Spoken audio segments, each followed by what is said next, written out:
با سلام و درود به همراهان عزیز. بنده فرشاد باتوانی هستم و با یک داستان شنیدنی و جذاب دیگه به نام حیوانات جنگل و شتر گم شده در خدمت شما هستیم. امیدوارم که از این حکایت زیبا خوشتون بیاد.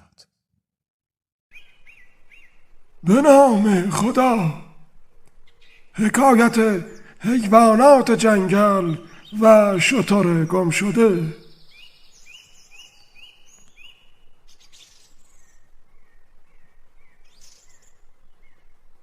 حکایت کردند که در زمانهای خیلی قدیم در نیزار دور افتاده‌ای شیری زندگی میکرد. شغال و گرگ و کلاغی هم در نزد آن شیر میزیستند که جیره خوار شیر بودند. یعنی هرگاه شیر طعمه‌ای به چنگ میآورد، ابتدا خودش به اندازه کافی از آن طعمه میل میکرد و بعد بقیه آن را برای شغال و گرگ و کلاغ به جا میگذاشت و آنان با تهمانده غذای شیر شکم خود را سیر می کردند. روزی از روزها کاروانی از نزدیک آن نیزار عبور می کرد و یکی از شترهای کاروان در آن حوالی گم شد. شتر گم شده چون جایی را نمی شناخت، از روی ناچاری به طرف نیزار رفت تا در آنجا محلی برای چریدن و جایی برای استراحت کردن پیدا کند. شتر گم شده هنوز به نیزار داخل نشده بود که ناگهان شیر جلویش را گرفت و پرسید: بگو ببینم از کجا می آیی و به کجا می روی و در این محل چه می کنی؟ شتر از دیدن شیر ترسید و خواست فرار کند، اما شیر راه فرار او را بست و بعد گفت: از من نترس. اگر از من اطاعت کنی به تو هیچ آزاری نخواهم رساند. بهتر است به جای فرار بگویی اینجا چه کار میکنی؟ شتر چون دانست که شیر به او صدمه‌ای نخواهد زد گفت: من همراه کاروانی از اینجا میگذشتم. کاروان لحظه‌ای توقف کرد و من از این توقف استفاده کردم و چند لحظه برای گردش از کاروان جدا شدم. اما هنگامی که مراجعت کردم اهالی کاروان مرا به جا گذاشته و رفته بودند. شیر پس از آنکه سخنان شتر را شنید به او گفت: اگر مایل هستی بیا در نزد من زندگی کن. اگر پیش من بیایی در امنیت و آسایش زندگی خواهی کرد.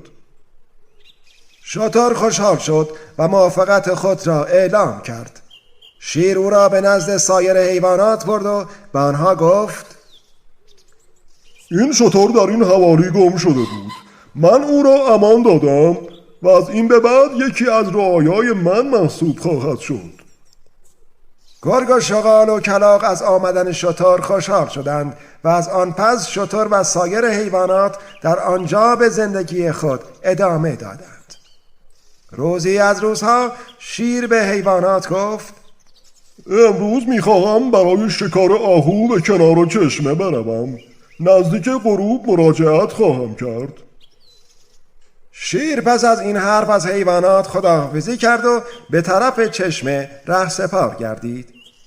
شیر پس از ساعتی راهپیمایی به کنار چشمه رسید و در گوشه‌ای مخفی شد.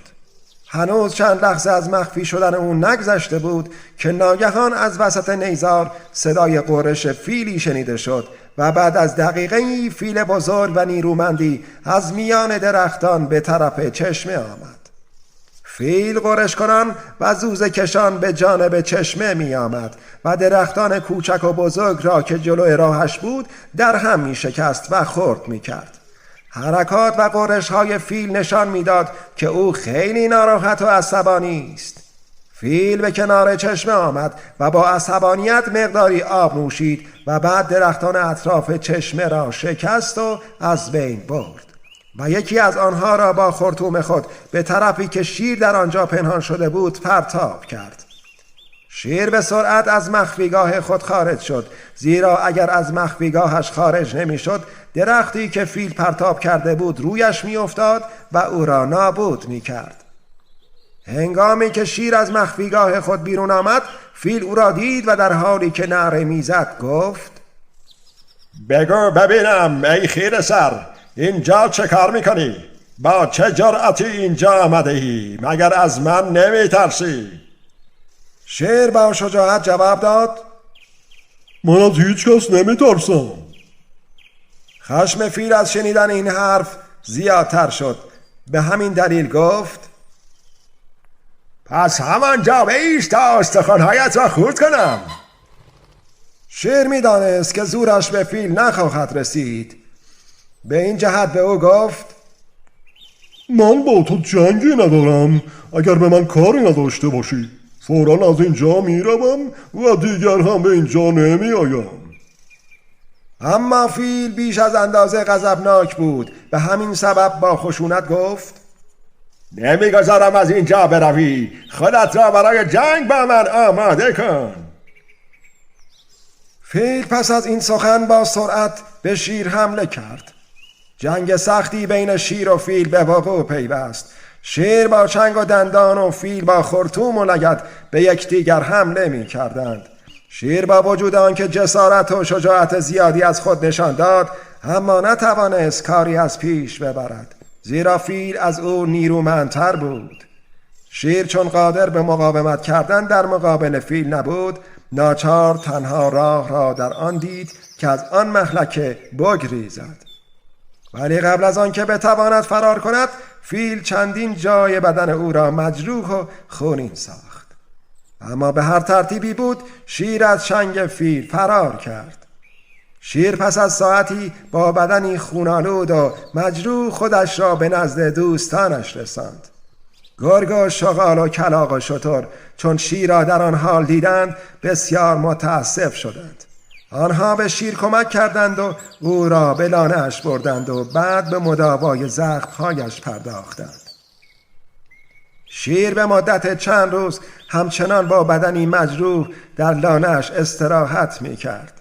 زخم‌هایی که در جنگ با فیل به بدن او وارد شده بود او را از حرکت کردن واداشته بود. شیر در اثر جراحات حتی نمی توانست به شکار برود. به همین دلیل گرگ و شغال و کلاغ از این وضع ناراحت بودند، زیرا آنها همیشه از تهمانده غذای شیر شکم خودشان را سیر می کردند و اکنون مدتی بود که دیگر شیر به شکار نمی رفت و آنها بدون غذا مانده بودند. روزی شتر برای چراب چمنزاری رفت و گرگ و شغال و کلاغ هم به نزد شیر رفتند و به او گفتند: عمر فرمانروا دراز باد. مدتی است که شما فرصت نکردید به شکار بروید. به این دلیل حتما خیلی گرسنه هستید و از شدت گرسنگی در عذاب هستید. اما ما هم مثل شما از گرسنگی رنج میبریم. پس بنابراین امروز از لانه خارج شوید و طعمه‌ای برای خوردن فراهم کنید. شیر گفت: میدانم شما هم مثل من خیلی گرسنه هستید. پس همکنون به اطراف بروید و اگر شکاری دیدید مرا خبر کنید تا آن شکار را نابود کنم. گرگ و شغال و کلاغ تعظیمی کردند و از لانه شیر بیرون رفتند. آنها در گوشه‌ای جمع شدند و شروع به صحبت نمودند. کلاغ در این میان گفت: شتر در میان ما بیگانه است. باید شیر را تحریک کنیم تا شتر را به قتل برساند. به این ترتیب هم غذایی برای خودش به دست خواهد آورد و هم شکم ما برای مدتی سیر خواهد شد. و شغال در این میان گفت: بله، تو راست میگویی. به دست شیر برو و او را برای نابود ساختن شتر راضی کن. و در ادامه گرگ گفت: من هم با نظر شما موافق هستم. درست است.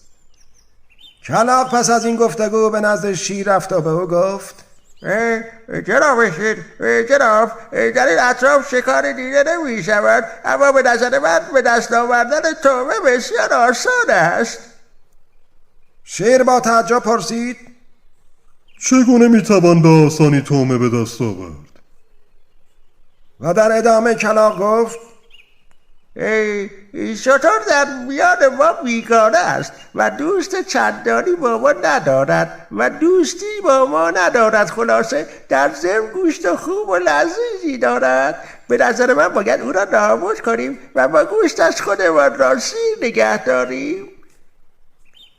شیر غضبناک شد و گفت نه، این کار دور از جوانمردی و مروت است.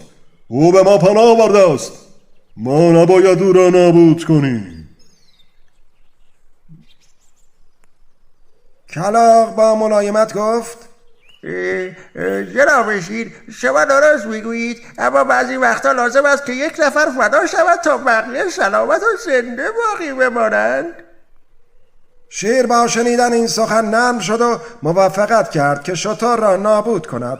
پس از این توافق کلاغ به نزد گرگ و شغال رفت. گرگ از او پرسید شیر چه گفت؟ آیا حاضر است در نابود ساختن شتر به من کمک کند؟ در ادامه کلاغ گفت ابتدا قبول نکرد، اما بعدا نرم شد و حتی حاضر است به تنهایی کار را انجام بدهد. گرگ و شغال گفتند پس باید توجه شتر را به نزد شیر ببریم. آره، باید او را به نزد شیر ببریم. گرگ و شغال و کلاغ به چمنزاری که شتر داخل آن در حال چرا بود رفتند. وقتی که به نزد او رسیدند کلاغ گفت من و گرگ و شغال میخواهیم به عیادت شیر برویم. آیا تو بایستی از او عیادت کنی؟ شتر با خوشحالی گفت چرا؟ خیلی دلم میخواد از شیر عیادت کنم. کلاغ در ادامه گفت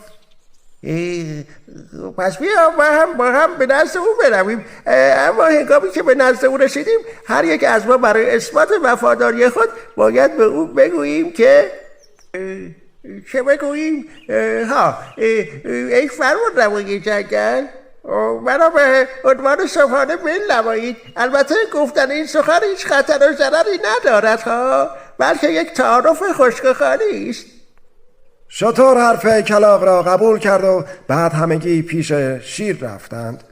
پس از آن که همگی جلوی شیر تعظیمی کردند کلاغ گفت ای فرمانروای جنگل، مدتی است در اثر گرسنگی رنجور و ضعیف شده اید. من حاضرم خود را فدا کنم تا شما زنده بمانید. خواهش میکنم مرا به عنوان صبحانه میل نمایید. شغال و گرگ به کلاغ گفتند فرمانروا نمیتواند با گوشت تو شکم خود را سیر کند، زیرا گوشت تو کم و ناچیز است. در آن هنگام شغال به شیر گفت ای فرمانروای جنگل، مدتی است در اثر گرسنگی رنجور و ضعیف شده اید. من حاضرم خود را فدا کنم تا شما زنده بمانید. خواهش میکنم مرا به عنوان صبحانه میل نمایید. گرگ و کلاغ به شغال گفتند گوشت تو بدمزه است و همچنین بوی بد دارد و برای سلامتی فرمانروا مضر است. در این هنگام گرگ به شیر گفت ای فرمانروای جنگل، مدتی است در اثر گرسنگی زنجور و ضعیف شده اید. من حاضرم خود را فدا کنم تا شما زنده بمانید. خواهش میکنم مرا به عنوان صبحانه میل نمایید. شغال و کلاغ به گرگ گفتند گوشت تو از زهر هلاخل هم تختر و زیانآورتر است. آری راست میگویی، آری. در این لحظه شتر چون دید که هر یک از آنها به نوعی وفاداری خود را به شیر ثابت کردند، او هم برای ثابت کردن وفاداری خود به شیر گفت ای فرمانروای جنگل، من گوشت بسیار لذیذ و خوبی دارم. حتی بشر دو پا هم از خوردن گوشت من لذت میبرد. من حاضرم خود را فدای زندگی شما کنم. به همین دلیل خواهش میکنم از گوشت بدن من به عنوان صبحانه استفاده کنید. گرگ و شغال و کلاغ همگی گفتند بله، صحیح میگویی. آری، گوشت بدن تو باب دندان فرمانرواست. آری درست میگویی. شتر چون این حرف را شنید دانست که آنها قصد دارند او را بکشند. او چون از موضوع اطلاع پیدا کرد تصمیم گرفت فرار را برقرار ترجیح داد، اما دیگر دیر شده بود، زیرا قبل از آنکه بتواند فرار کند شیر و گرگ و شغال و کلاغ به سر او ریختند و پاره پاره‌اش کردند و او را کشتند و برای خود غذای لذیذ و عالی فراهم کردند و از این طرف تمام حیوانات سیر شدند. آری دوستان، پند اخلاقی این داستان این است که به هر کسی اعتماد نکنید و ساده نباشید. همیشه سعی کنید در زندگی با عقل و درایت و هوش خود به جلو بروید، نه با دل خود. و جایی که جای شما نیست در آنجا نمانید و به مکان اصلی خود بازگردید. آری، شتر داستان ما باید در همان کاروان میماند تا به این روز شومی گرفتار نشود. آری دوستان، در امور زندگی همیشه هوش و عقل خود را به کار ببندید تا به راحتی و آسایش برسید. نویسنده این داستان امیدعلی پوی پوی، گوینده داستان فرشاد باتبانی.